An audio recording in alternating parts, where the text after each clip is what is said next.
कोविड-19 के कारण इस बार दिल्ली के चर्चों में साधारण तरीके से होंगे क्रिसमस कार्यक्रम।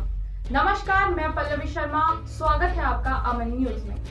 कोविड-19 महामारी को ध्यान में रखते हुए दिल्ली के चर्चों में इस साल क्रिसमस समारोह साधारण तरीके से आयोजित किए जाएंगे, जिसमें सामूहिक उपस्थिति सीमित ही रहेंगी और आने वाले लोगों के लिए सीधे प्रवेश पर प्रतिबंध होगा। कैथोलिक आर्कडायोसिस दिल्ली के प्रवक्ता स्टैनली ने कहा कि महामारी को ध्यान में रखते हुए इस साल के जश्न को प्रतिबंधित किया जाएगा। 24 और 25 दिसंबर की आधी रात को आमतौर पर होने वाले समारोह नहीं किए जाएंगे, लेकिन कुछ प्रार्थना सभाएं आयोजित की जाएंगी। उन्होंने कहा कि 24 और 25 दिसंबर को किसी भी विजिटर को चर्च परिसर में प्रवेश करने की अनुमति नहीं दी जाएगी। यह भी कहा कि प्रत्येक सभा में कई हजार लोगों की तुलना में इस साल केवल 100 लोगों को ही अनुमति दी जाएगी।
वहीं दूसरी तरफ दिल्ली में पूरी हुई कोरोना वैक्सीन स्टोरेज की तैयारी।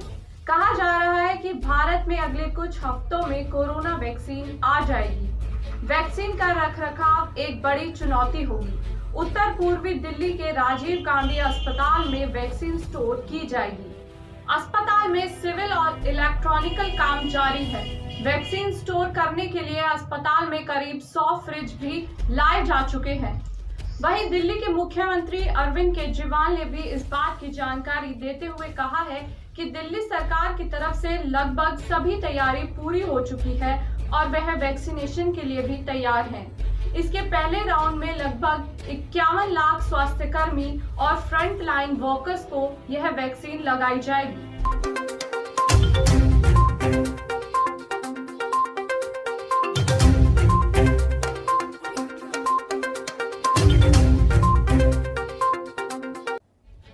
डेली जो मौत होती थी उसमें काफ़ी कमी आई है। हमें और भी कम करना है इन मौतों को। रिकवरी रेट भी काफ़ी सुधार हुआ है, रिकवरी रेट काफ़ी ज़्यादा बढ़ गया है। जो लोग बीमार हो रहे थे वो अब ठीक हो के घर जा रहे हैं। लेकिन सब लोगों की नज़र अब वैक्सीन की तरफ है कि कब वैक्सीन आएगी और कब सब लोगों को कोरोना से मुक्ति मिलेगी। हमने दिल्ली सरकार में वैक्सीन अपने दिल्ली के लोगों को वैक्सीन देने के लिए पूरा इंतजाम कर लिया है। दिल्ली सरकार पूरी तरह से तैयार है केंद्र सरकार से वैक्सीन रिसीव करने के लिए, वैक्सीन को स्टोर करने के लिए और लोगों को वैक्सीन लगाने के लिए। केंद्र सरकार ने 3 किस्म के प्रायोरिटी लोगों को लिस्ट बनाई है कि सबसे पहले इन्हें दिया जाएगा वैक्सीन, क्योंकि वैक्सीन आएगा एकदम से, उसकी प्रोडक्शन तो इतनी ज़्यादा प्रोडक्शन नहीं हो सकती कि सारे देश को एक साथ दिया जा सके, उतनी कैपेसिटी भी नहीं होगी। तो प्रायोरिटी एरिया, 3 किस्म के प्रायोरिटी एरिया बनाए गए हैं कि पहले इन लोगों को दिया जाएगा। उसमें है सबसे बड़ा priority area health care worker, हमारे डॉक्टर्स, हमारे नर्सेज, पैरामेडिकल स्टाफ, ये जितने लोग हैं, हेल्थ केयर वर्कर्स जो हैं, उन लोगों को सबसे पहले दिया जाएगा।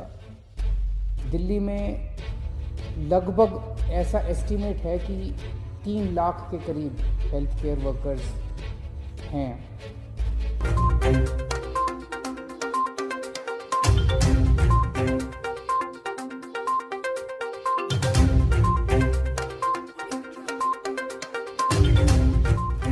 अब देखना यह है कि भारत में यह कोरोना वैक्सीन कब तक आती है और लोगों के लिए यह कितनी फायदेमंद साबित होती है।